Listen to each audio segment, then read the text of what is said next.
जय श्री कृष्ण।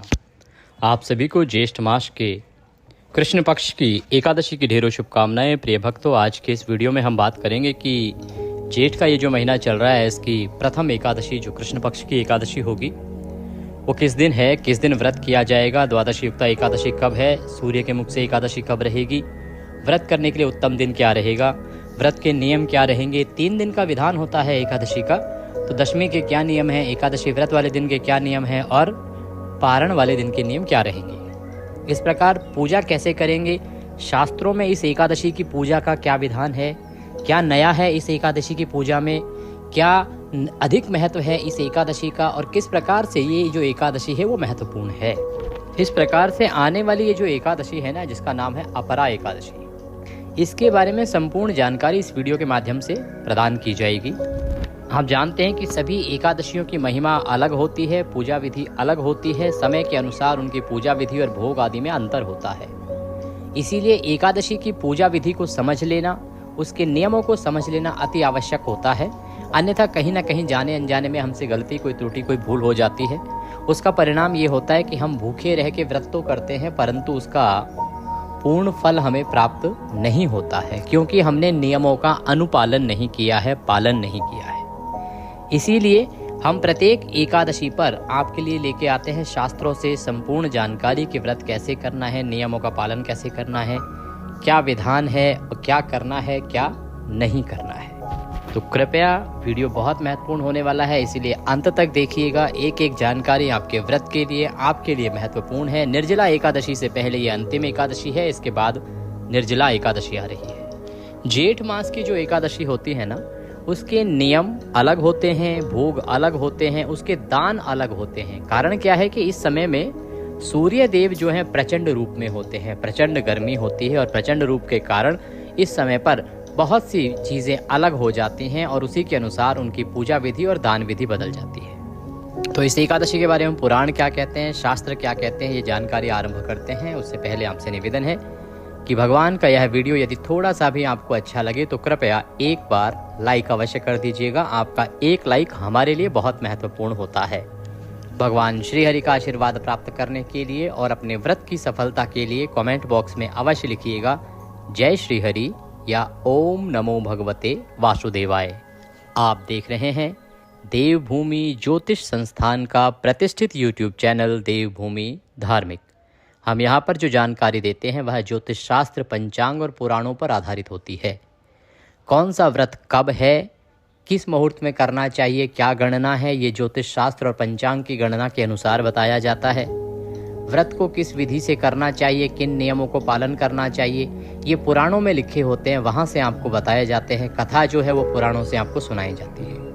तो इस प्रकार से किसी भी व्रत और त्यौहार की जानकारी यदि आप प्राप्त करना चाहते हैं तो चैनल को अवश्य ही सब्सक्राइब कर लीजिएगा, क्योंकि यहाँ पर हम सभी व्रत त्योहारों की सही शास्त्रीय जानकारी प्रदान करते हैं। सब्सक्राइब करने के बाद वहाँ पर एक बेल का निशान बना हुआ आएगा, एक घंटी का निशान बना हुआ आता है, उसको अवश्य दबाइएगा। बेल आइकन को प्रेस करने के बाद ही आपको हमारे वीडियोस मिलने आरंभ होते हैं, अन्यथा आपसे वीडियो छूट जाएंगे और जानकारी आपसे मिस हो जाएगी। तो सब्सक्राइब करें और बेल आइकन को अवश्य ही प्रेस करें। आइए प्रिय भक्तों, बात करते हैं आने वाली एकादशी की। आने वाली जो एकादशी है ज्येष्ठ मास के कृष्ण पक्ष की, उसका नाम है अपरा एकादशी। अपरा एकादशी वह एकादशी है जो अपार धन देने वाली है, अपार संपत्ति देने वाली है, अपार वैभव देने वाली है। इस एकादशी का एक व्रत करने मात्र से मनुष्य को अपार धन संपत्ति और वैभव के साथ सौभाग्य की प्राप्ति होती है। यदि आप श्री प्राप्त करना चाहते हैं, श्री का अभिप्राय है ख्याति, प्रसिद्धि प्राप्त करना चाहते हैं, तो ये एक ऐसी एकादशी है जो आपका कल्याण कर देगी, आपको अथाह प्रसिद्धि पाने में सहायता करेगी। आप धन प्राप्त करना चाहते हैं, यह एकादशी धन प्राप्ति के मार्ग में आपकी सहायता करेगी। इस प्रकार से ये जो एकादशी है, आपको जो आपकी मनोकामनाएं हैं उनको अपार रूप से पूर्ण करती है। इसमें आपको अपार ख्याति, अपार धन, वैभव प्राप्त होता है। बात आती है जी कि ये कैसे प्राप्त होगा, इसके नियम क्या रहेंगे और किस विधि से हमें ये करना होगा। प्रिय भक्तों, एकादशी जो है वो एक त्रिदिवसीय अनुष्ठान है। हम हमेशा बताते हैं कि ये 3 दिन का अनुष्ठान है। केवल एक दिन भूखे रह लेना मात्र ही एकादशी व्रत नहीं है। एकादशी का जो व्रत है उसकी महिमा इसलिए अधिक है क्योंकि इससे पुण्य बहुत अधिक प्राप्त होता है। इस पृथ्वी पर सबसे अधिक पुण्यदायी कोई व्रत है, उनमें से एक है एकादशी। आपके जीवन का कल्याण करने के लिए इस जीवन में और जीवन के पर्यंत परलोक में आपके काम आने वाला अगर कोई पुण्य है तो वह है एकादशी व्रत से कमाया गया पुण्य। इसीलिए हम कहते हैं कि एकादशी का महत्व अधिक है और इसका आपके जीवन में योगदान बहुत अधिक होता है। परंतु नियमों का अनुपालन करते हुए जब आप इस व्रत को करते हैं, पूजन को करते हैं, तब इसका फल आपको प्राप्त होता है। भगवान श्री हरि विष्णु स्वयं कहते हैं इसके बारे में कि यदि आप पूर्ण श्रद्धा भाव के साथ नियम अनुसार एकादशी का पालन करेंगे तो मैं ऐसे व्यक्ति की, मैं ऐसे भक्तों की सभी मनोकामनाएं पूर्ण करूंगा। ऐसा उन्होंने देवी एकादशी को वचन दिया था आशीर्वाद स्वरूप। आप सभी जानते हैं कि देवी एकादशी ने एक अवसर पर भगवान श्री हरि विष्णु की रक्षा की थी मुर नामक दैत्य से। तब उनसे प्रसन्न होकर भगवान श्री हरि विष्णु ने एकादशी को यह आशीर्वाद दिया था। ये वृतांत आपने सुना भी होगा। जो उत्पन्ना एकादशी जब उत्पत्ति हुई थी देवी एकादशी की, तो उसमें यह वृतांत भी आता है कि किस प्रकार से देवी की उत्पत्ति हुई और क्या वरदान भगवान श्री हरि विष्णु ने दिया। इसीलिए जो एकादशी तिथि है उस पर भगवान विष्णु की पूजा की जाती है और इसीलिए भगवान विष्णु अपने भक्तों की सभी मनोकामनाएं एकादशी पर अवश्य पूरी करते हैं। अगर हम आने वाली अपरा एकादशी की बात करें तो इसके त्रिदिवसीय विधान की शुरुआत दशमी तिथि से हो जाएगी। अब जानते हैं कि दशमी तिथि को आपने कौन कौन से कर्म हैं जो नहीं करने हैं और कौन से करने हैं। प्रिय भक्तों, दशमी तिथि के दिन आपको कुछ वस्तुओं का त्याग कर देना चाहिए। एक तो एकादशी में कुछ ऐसी वस्तुएं हैं जो सभी एकादशियों पर लागू होती हैं, जैसे कि कांसे के पात्र का प्रयोग किसी भी एकादशी में नहीं किया जाता है, एक दिन पहले ही त्याग देना चाहिए।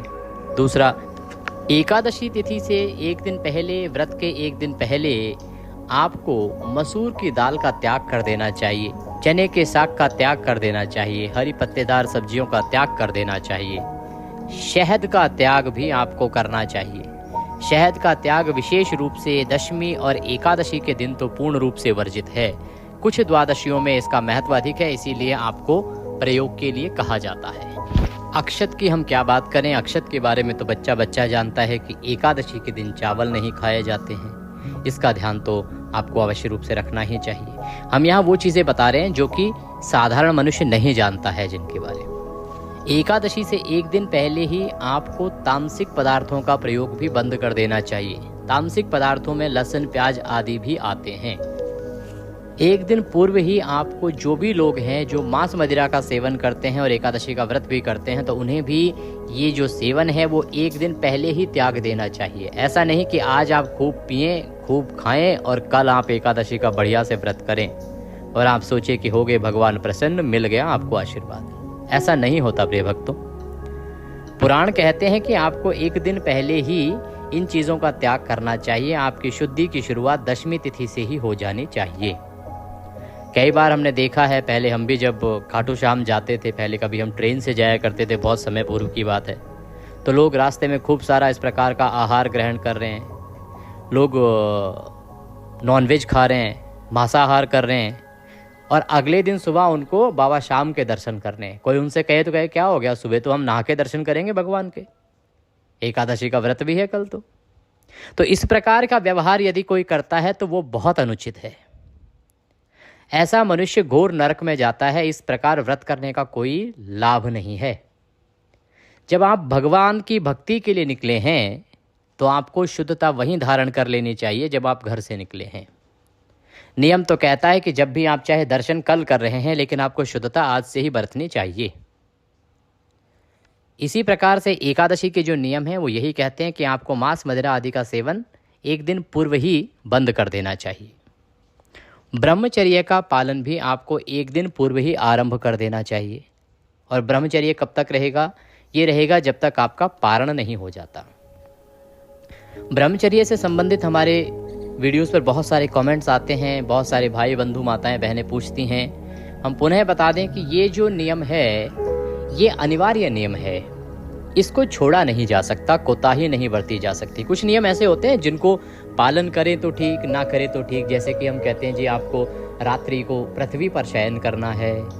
अब अगर पृथ्वी पर शयन नहीं भी कर पाते तो कोई बात नहीं, हम कहते हैं जी कि रात्रि को जागरण करना है, उसमें हम कहते हैं साथ में, अगर संभव है तो कीजिए, नहीं तो कोई बात नहीं, अगर संभव हो तो कीर्तन कीजिए। ये वो चीज़ें हैं जो आपके इस फल को बढ़ा सकती हैं, पर अगर आप नहीं कर रहे हैं तो कोई दोष उत्पन्न नहीं करेंगी। परंतु ब्रह्मचर्य एक ऐसा नियम है जिसका पालन अनिवार्य है। अगर आपने इसका पालन नहीं किया तो ये दोष उत्पन्न करेगा। ऐसा नहीं कि इसका पालन करने से आपका पूजा और व्रत का फल दुगना हो जाएगा। ये अनिवार्य नियम है, इसके साथ ही इस व्रत का पालन किया जा सकता है। अगर इसको आपने छोड़ दिया तो व्रत का पाप प्राप्त होगा आपको पुण्य के स्थान पर। इसीलिए कुछ नियम ऐसे होते हैं जो अनिवार्य होते हैं और वो आपको मानने ही पड़ते हैं। उन्हीं में से एक है ब्रह्मचर्य। तो इसलिए आज हमने पूरी जानकारी डिटेल में आपको दे दी है, जिससे कि किसी के मन में कोई शक शुबा ना रहे। बहुत बार कहते हैं जी ये नहीं मानते कि वो नहीं मानते। देखिए, इसका निर्णय आपको स्वयं करना है। उन्हें समझाइए, नहीं समझेंगे तो मैं यही कहूँगा कि व्रत ना कीजिए। क्यों अपने आप को पाप के भागीदार बनाते हैं? मैं ये भी नहीं कहूँगा कि कोई बात नहीं, उसका पाप उन्हें लगेगा। नहीं, ऐसा नहीं होता। और एक पति को भी अगर पाप लगता है साहब, तो उसमें भी पत्नी का दोष हमारे यहाँ पहले गिना जाता है कि आपको तो पता था ना कि पाप लगेगा, तो आपने क्यों उनको पाप का भागीदार होने दिया गया। तो इसीलिए मैं यही सलाह दूंगा कि अगर कोई ब्रह्मचर्य का पालन नहीं कर पा रहा है तो वो एकादशी का व्रत ना करे। अगर व्रत करना है, पुण्य फल चाहिए, तो आपको एकादशी के व्रत में ब्रह्मचर्य पूर्ण रूप से निभाना होगा। और न केवल एकादशी, और भी बहुत सारे अनुष्ठान हैं। लगभग सभी व्रतों में ब्रह्मचर्य तो अनिवार्य नियम होता ही है। शुद्धि का नियम तो सब जगह है। मैं क्षमा प्रार्थी हूँ कि एक विषय पर बहुत अधिक समय मैंने ले लिया, लेकिन ये एक ऐसा विषय है जिसमें बार बार आपके सवाल आते हैं, इसलिए मैंने 2 मिनट एक्स्ट्रा लिए हैं। आगे बढ़ते हैं। जो अपरा एकादशी है, इस पर भी कुछ विशेष वस्तुओं का त्याग करना होता है। कुछ वस्तुएं ऐसी हैं जो प्रत्येक एकादशी पर आपको नहीं खानी है या नहीं प्रयोग करनी है। कुछ ऐसी हैं जो इस एकादशी पर नहीं खानी है। उनमें एक है गोभी, बैगन और मूली। ये 3 चीज़ों का सेवन आपको अपरा एकादशी पर वर्जित बताया गया है। इसका आप ध्यान रखिएगा। दशमी तिथि को इन नियमों का पालन करते हुए रात्रि को दंत धावन कीजिएगा। रात्रि को आहार त्यागने का भी नियम है। अगर आपके लिए संभव है उसको मानना, तो आप रात्रि को भोजन ना करें। परंतु सबकी कोई ना कोई दवाई या कुछ ऐसी चीज़ें चल रही होती हैं, तो नहीं संभव है तो कोई बात नहीं, जितना हो पाए उतना कीजिए। आप रात्रि को आहार लीजिए, लेकिन सात्विक आहार लीजिए। रात्रि को समय से ब्रश आदि कर लीजिए। अपने मुंह को साफ कर लीजिए, जिससे कि अन्न का कोई दाना मुंह में ना रह जाए। अगले दिन सूर्योदय से पहले आपने उठना है। प्रयास ब्रह्म मुहूर्त का कीजिए। सूर्योदय से पहले उठ के जब आप स्नान करेंगे तो ध्यान रखिएगा कि जो दंत धावन करेंगे उसमें टूथब्रश में जो वो पेस्ट लगाते हैं या मंजन लगाते हैं, उसका प्रयोग आप नहीं कर सकते। कारण ये कि कोई भी पेस्ट हो या मंजन हो, सभी में या तो केमिकल है या तो नमक है, और दोनों ही चीज़ें आपके व्रत को खंडित करती हैं। हम पहले से भी कहते आए हैं कि आपको व्रत वाला मंजन प्रयोग में लाना चाहिए। हम आपके लिए लेके भी आ रहे हैं व्रत वाला मंजन। हमने काफ़ी सारी जगहों पर बात की है और वो हमारे द्वारा आप तक इसको पहुंचाने के लिए तैयार हैं, क्योंकि हमारे बहुत से ऐसे दर्शक हैं जो बार बार हमसे पूछते हैं, पंडित जी कहीं मिल नहीं रहा है, कहाँ से मिल सकता है, कौन है, कौन सी कंपनियाँ हैं, क्या है। तो आप हमें इस बारे में जानकारी प्रदान करें। तो इसके बारे में जानकारी आपको प्रदान कर दी जाएगी। आप कमेंट बॉक्स में लिख के पूछ लीजिएगा, क्योंकि नियम अनुसार जो भी प्रमुख व्रत होते हैं उनमें इनका प्रयोग नहीं करना चाहिए। ब्रश के समय जो आप करते हैं, टूथपेस्ट करते हैं, मंजन करते हैं, वो नहीं करना चाहिए, क्योंकि दोनों ही व्रत को खंडित करते हैं, या तो नमक या तो केमिकल।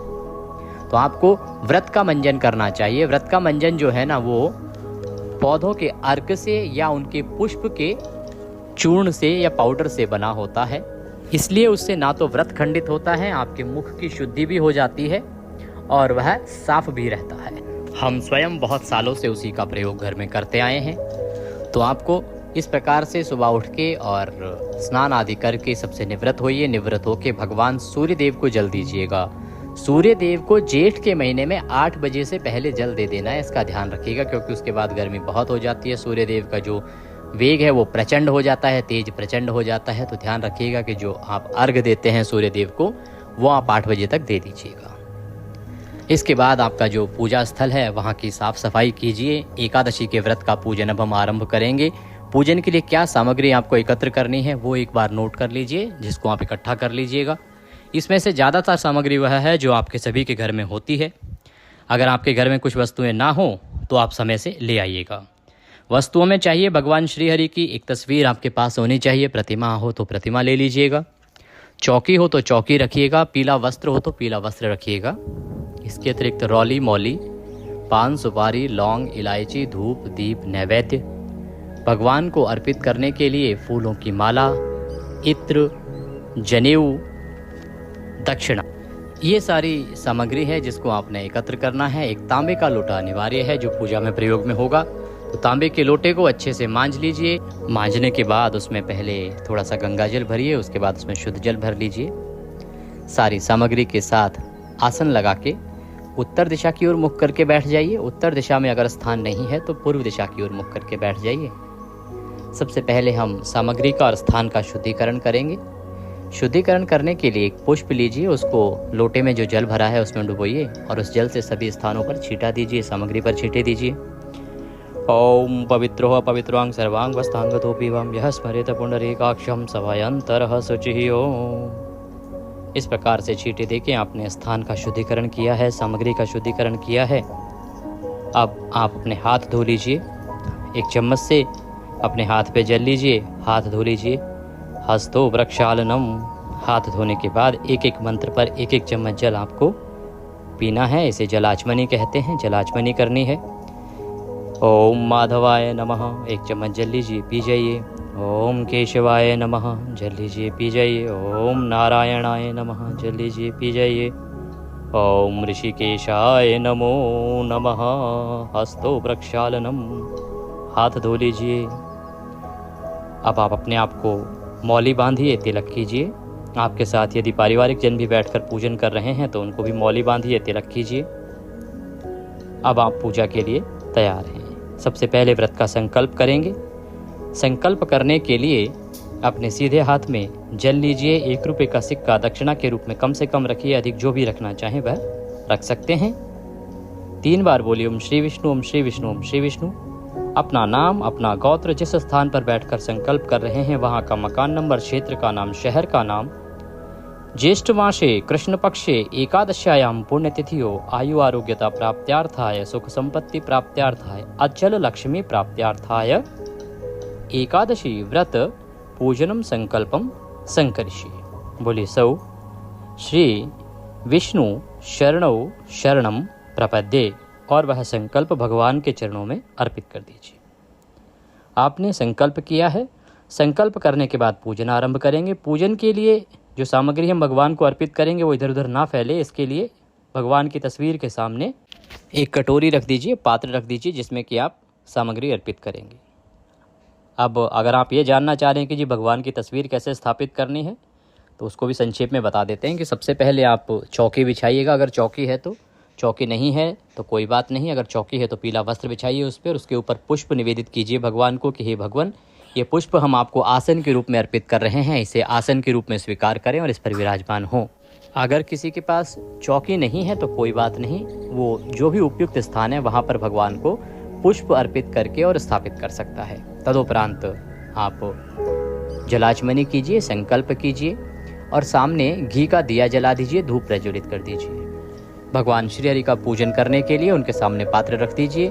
अब हम भगवान को पद्य अर्घ आचमनी अर्पित करेंगे। पद्य अर्घ आचमनी अर्पित करने के लिए 1-1 चम्मच जल आप भगवान को अर्पित कीजिएगा। जल आचमनी होती है ना, छोटी सी आचमनी होती है, एक छोटे चम्मच जैसी, उससे आप आचमनी कराइएगा अगर है तो। ओम भूर्भुवः श्री एकादशी व्रत निमित्तार्थाय श्री विष्णु पूजन प्रारंभः कुरु। श्री विष्णु पूजन मध्ये पद्यम समर्पयामि। पद्य के रूप में 1 चम्मच जल अर्पित कीजिए। ओम भूर्भुवः श्री नारायणाय नमः अर्घ्यम समर्पयामि। अर्घ्य के रूप में जल अर्पित कीजिए। ओम भूर्भुवः श्री नारायणाय नमः आचमनीम समर्पयामि। जल आचमनी के रूप में भगवान को 1 चम्मच जल अर्पित कीजिए। अब भगवान को स्नान के लिए जल अर्पित करेंगे। ओम भूर्भुवः श्री नारायणाय नमः स्नान निमित्तार्थाय जलम समर्पयामि। तो स्नान के लिए जल अर्पित कीजिए। स्नान के लिए जल अर्पित करने के बाद पंचामृत से स्नान कराएंगे। पंचामृत के लिए कच्चा दूध, दही, घी, शहद के स्थान पर गंगा जल और शक्कर मिला के पंचामृत बनाइए, उसको पुष्प पर लगा लीजिए और वह भगवान को अर्पित कीजिएगा। ओम भूर्भुवः श्री नारायणाय नमः। पंचामृत स्नान निमित्तार्थाय पंचामृतम समर्पयामि। अब शुद्ध जल से स्नान कराएंगे। तो पुनः 1 चम्मच जल लीजिएगा, अर्पित कीजिएगा। ओम भूर्भुवः श्री नारायणाय नमः। शुद्धोदक स्नान निमित्तार्थाय शुद्ध जलम समर्पयामि। शुद्ध जल अर्पित कीजिए, शुद्ध जल से स्नान कराइए। भगवान को वस्त्र अर्पित करेंगे। ओम भूर्भुवः श्री माधवाय नमः। वस्त्रम समर्पयामि। मौली का एक टुकड़ा तोड़िए, वस्त्र के रूप में अर्पित कीजिए। वस्त्रम उपवस्त्रम यज्ञोपवीतम। जनेऊ लीजिए, जनेऊ पर तिलक कर लीजिएगा रौली से और वह अर्पित कीजिएगा। ओम भूर्भुवः श्री नारायणाय नमः। यज्ञोपवीतम समर्पयामि। यज्ञोपवीत अर्पित करने के बाद भगवान को तिलक करेंगे। ओम भूर्भुवः श्री नारायणाय नमः। तिलकम समर्पयामि। तिलकम तिलकान्ते पुष्पाणि पान्तु। पुष्प अर्पित करेंगे। अब फूलों की माला होगी तो माला पहनाइएगा। ओम भूर्भुवः श्री नारायणाय नमः। पुष्पम समर्पयामि। माल्यार्पणम कुरु। माला पहनाइए, पुष्प अर्पित कीजिए। पुष्प अर्पित करने के बाद धूप दीप दिखाएंगे भगवान को। ओम भूर्भुवः श्री नारायणाय नमः। धूपम अर्पयामि। ओम भूर्भुवः श्री नारायणाय नमः। दीपम दर्शयामि। धूप दीप दिखाइए और नैवेद्य अर्पित कीजिए। नैवेद्य क्या? नैवेद्य के रूप में कोई मिठाई है तो मिठाई लीजिएगा, फल है तो फल लीजिएगा, अन्यथा मिश्री ले सकते हैं, मिश्री भी अर्पित कर सकते हैं। वह भगवान को भोग के रूप में अर्पित कीजिए, नैवेद्य के रूप में। ओम भूर्भुवः श्री नारायणाय नमः। नैवेद्यम समर्पयामि। इसके बाद जलाचमनी कराई जाएगी भोजनांत के लिए। ओम भूर्भुवः श्री नारायणाय नमः। भोजनान्ते जलाचमनिम समर्पयामि। 1 चम्मच जल लीजिए, अर्पित कीजिए। तांबूल अर्पित किया जाएगा। तांबूल क्या होता है? पान का पत्ता लीजिए, उस पर 2 लौंग, 2 इलायची और 1 सुपारी रखिए। वह भगवान को प्रेम से अर्पित कीजिए। ओम भूर्भुवः श्री नारायणाय नमः। तांबूलम समर्पयामि। तांबूलम पोंगी फलम शुभ दक्षिणायाम। शुभदो वरदो भवः। जो भी दक्षिणा अर्पित करना चाहते हैं आप भगवान को, वह दक्षिणा चढ़ाइए, हाथ जोड़ के प्रणाम कीजिए और एकादशी की व्रत कथा सुनिए। साथ में विष्णु सहस्त्र नाम का पाठ सुनिए। ये दोनों आपको सुनने चाहिए। दोनों ही पाठ आपके इसी चैनल पर अपलोड किए जाते हैं। YouTube पर कथा सुनते समय एक चीज़ का ध्यान रखिएगा कि बहुत सारे चैनल जिनका पंडिताई से लेना देना नहीं है, पांडित्य कर्म से लेना देना नहीं है, तो वो किसी भी कथा को किसी भी नाम से चला देते हैं। तो कथा सुनते समय थोड़ा ध्यान रखिएगा कि किस चैनल पर आप क्या सुन रहे हैं। आप सही जानकारी प्राप्त करना चाहते हैं, सही कथाएं सुनना चाहते हैं तो आप हमारे चैनल को सब्सक्राइब कर सकते हैं। सब्सक्राइब करने के बाद एक बेल का निशान बना हुआ आएगा, उसको अवश्य दबाइएगा, तभी आपको हमारे वीडियोस प्राप्त होंगे। फिर कहेंगे सब्सक्राइब करें और उसके बाद एक बेल का निशान बना हुआ आता है, घंटी का निशान। उस घंटी के निशान को जब आप दबा देंगे उसके बाद ही आपको हमारे वीडियोस मिलने आरंभ होते हैं। तो कथा सुनिएगा, विष्णु सहस्त्र नाम सुनिएगा, आरती कीजिएगा। इसके बाद भगवान की कथा, विष्णु सहस्त्र नाम और आरती, ये तीनों ही चीज़ें हम एक साथ अपलोड करते हैं, जिससे कि आपको किसी प्रकार की परेशानी ना हो, कहीं और जाने की आवश्यकता ही ना हो। आरती करके भगवान को फल का भोग लगाइए और दिन को नियमों के अनुसार व्यतीत कीजिए। नियम हमने पहले बताए हैं आपको, उनके अनुसार व्यतीत करना है। ब्रह्मचर्य के बारे में पुनः बता दें, ब्रह्मचर्य अनिवार्य नियम है, उसका ध्यान रखिएगा। आहार की बात करें, फल आहार आपको करना चाहिए। कुछ स्थानों पर कूटू सावक आदि की खिचड़ी या फिर पूड़ियाँ आदि बना के खा ली जाती हैं, लेकिन मिर्च और नमक की पूर्ण रूप से मनाही होती है, इसका ध्यान रखिएगा। फल आहार, दूध आदि आप दिन में एक बार सेवन कर सकते हैं। इसका फल आहार सायंकाल के समय ही किया जाता है। पारण जो है वो व्रत के अगले दिन होता है। इसके लिए आपको अगले दिन सूर्योदय से पहले उठना चाहिए और उसके बाद पारण के नियमों का पालन करते हुए आपको पारण करना चाहिए। पारण की जानकारी हम पारण विशेष वीडियो में देते हैं, क्योंकि पारण की विधि बहुत विस्तृत होती है और पारण ऐसा विषय है जिसके बारे में एक एक बात को जानना अनिवार्य हो जाता है। तो उस वीडियो को आप देखना ना भूलिएगा, उसमें बताएंगे कि कैसे आपको पारण करना है, क्या व्रत के नियम रहेंगे पारण के और कब पारण करना है। बात करते हैं कि एकादशी का व्रत कब किया जाएगा। तो ये जो एकादशी तिथि है ना, ये तिथि आरंभ हो रही है 22 तारीख को रात को 1:13 पर और एकादशी समाप्त होगी 23 तारीख को रात को 11:30 पर। ऐसे में 23 को सूर्य के मुख से एकादशी रहेगी और व्रत पूर्ण होने से पहले द्वादशी भी आ रही है रात्रि को, तो 23 तारीख को ही व्रत किया जाना उत्तम रहेगा। द्वादशी युक्त व्रत भी है और एकादशी सूर्य के मुख से भी रहेगी। 24 को आप इसका पारण करेंगे। शुक्रवार का दिन है, तो शुक्रवार को प्रथम चौघड़िया, द्वितीय चौघड़िया और तृतीय चौघड़िया उत्तम होते हैं, इसलिए सूर्य उदय से और 10:30 बजे तक पूजन के लिए उत्तम समय है, इसमें आप पूजन कीजिएगा। पारण के लिए अगले दिन सूर्योदय से पहले उठिएगा और उसके बाद पारण कीजिएगा। विस्तृत जानकारी देखना ना भूलिएगा। आज के इस वीडियो में अभी के लिए इतना ही। वीडियो को यदि अभी तक लाइक नहीं किया है तो कृपया एक बार लाइक अवश्य कर दीजिएगा। चैनल पर नए हैं तो सब्सक्राइब करते जाइएगा और अवश्य लिखिएगा जय श्री हरि।